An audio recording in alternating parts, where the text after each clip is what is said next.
Hey there, chess fans. We all like queen sacrifices, right? If not, you're a heathen. Get out of here. I've been reading through this brilliant book, How to Reassess Your Chess by Jeremy Silman, and he's got a great chess game in here from 1999, played where we've got, spoilers, a queen sacrifice within the first 10 moves. It's beautiful. Let's hop into it. So, we're going to look at this from White's perspective. We have an English opening with c4. And g6, black playing some kind of modern here. Now we are just in a modern. We've got it's like we just played d4, g6, c4, bishop g7. But hey, they wanted to be fancy. So we have e4 now, white taking a fat center, and c5, the pterodactyl defense. What a name. What an opening. Can you imagine? Yeah, I sacrificed my queen in the pterodactyl defense. What? Okay, so we have c5, and bishop e3, which is already a pretty big inaccuracy from white, possibly even like an actual mistake here. White should definitely be playing something like d5, shut down the center, or like knight f3, develop a piece to help defend the center, or knight e2 doing, similar stuff, or just take the pawn, right? And, black will win it back eventually. But instead, bishop e3 allows queen b6. Queen b6, and now the b2 pawn is under fire, right? Because you moved the bishop and the center is under tremendous pressure. So the pterodactyl is roaring. White plays knight c3 and boom, taking it in the center. Now that looks like it's just like a fork, but you get knight d5. Knight to d5 hits the queen, so naturally you move the queen, right? Naturally. You take on b2 maybe, and then you take on, there's a couple different ways this could go. White could give a check on c7, but that's not that great because the knight is going to get stuck, right? Like if you take the rook right now, then d takes e3, right? And spaghetti-o, and you don't want to do this because it's mate in 2. After bishop c3, queen d2 and just mate, which is wild. So you don't want to do that. So if you defend the knight, hoping to take the rook in the future, then it's just ugly stuff. Like d3 is pretty strong, opening up an attack on the rook with the queen and bishop. Now that bishop's just a monster.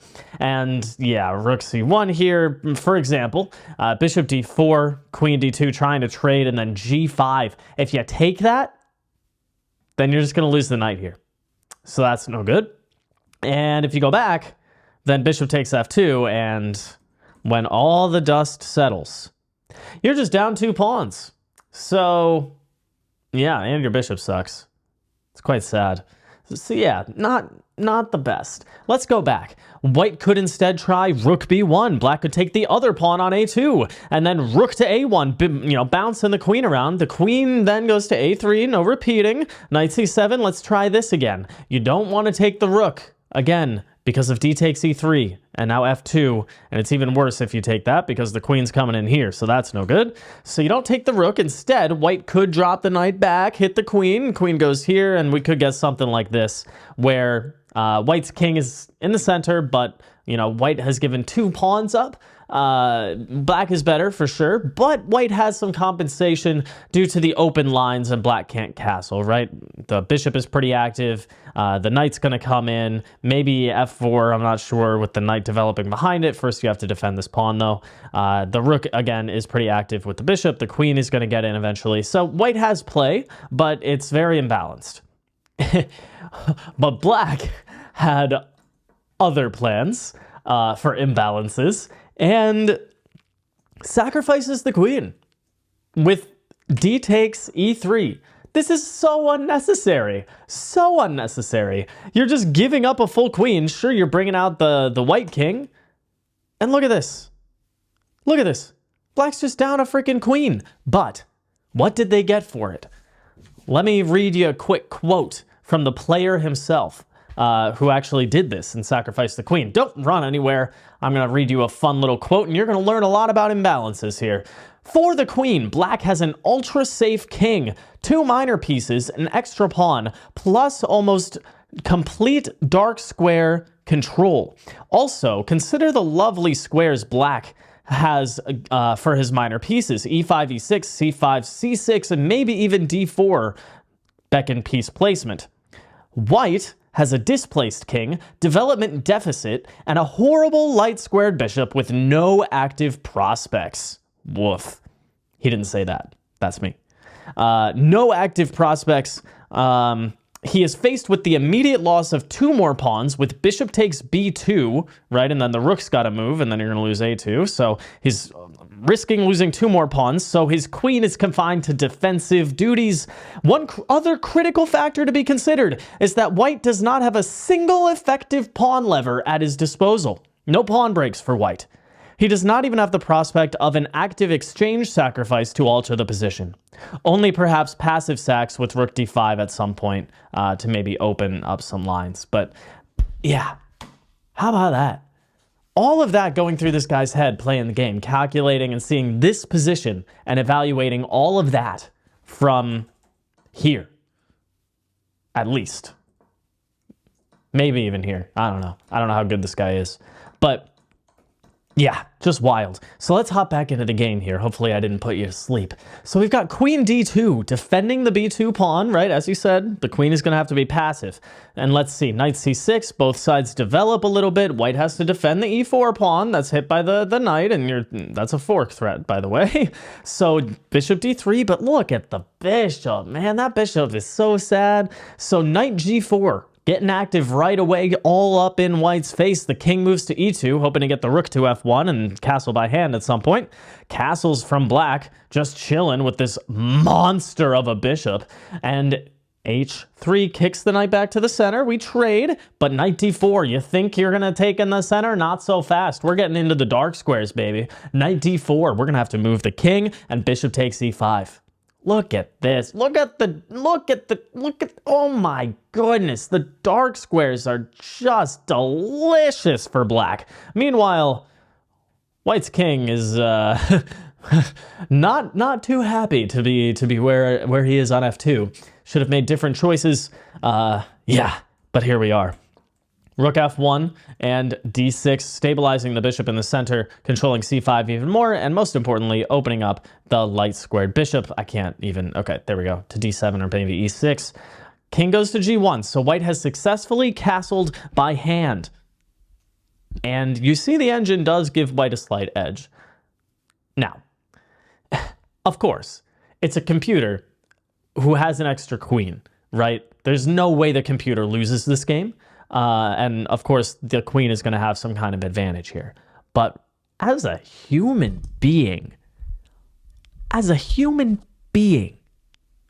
look at it. Black has the bishop pair, has, white's got a really crappy bishop here on d3, a very open king with the dark squares. The king's going to get eaten alive. And the active lines for the black pieces are very nice as well. The king is super safe. Yeah, I'm pretty sure a lot of humans would take black here, unless they're just ultra scared of the queen, in which case, queens are scary, for sure. I'm watching Game of Thrones, and Cersei Lannister is very scary. But this is no Cersei. This is no Cersei. So anyway, back to the game. We have bishop to e6 and queen b4. Queen b4, looking to take b6, but here's the problem. After knight c6, you can't take on b6, because why? Good. There's a fork on d4. Woof. Yeah. Imagine being up a queen, and then you just lose the queen, and then you just flip the table and run away like a little child. That would be me if I took on b6 and then got hit with bishop d4.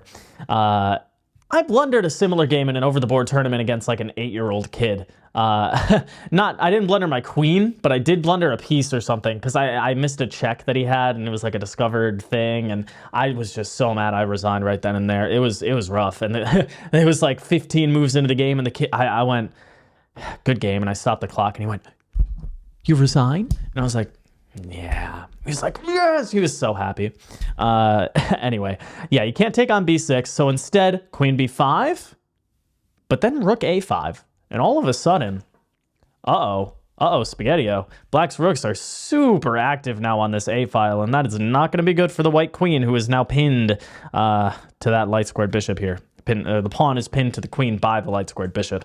So a3 kind of tries to defend everything, but here comes b5. Remember that pin I was talking about? Yeah. So queen c2 trying to get out of the pin, but I mean, you're just not, this isn't going to work because you just take. And guess what? You can't take because of rook c5. And now you're getting pinned every which way. And that's just no good. No good. So the bishop drops back to e2. But then bishop d4 check, kicking the king away, opening up the e5 square for the knight.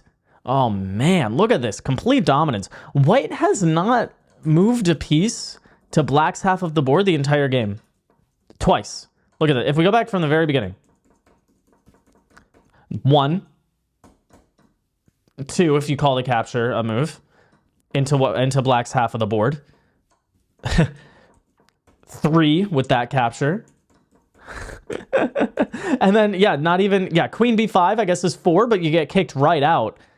Yeah, after all of this, white has made 4 moves on black's half of the board, and just look at this. This is just, gosh, oh my goodness.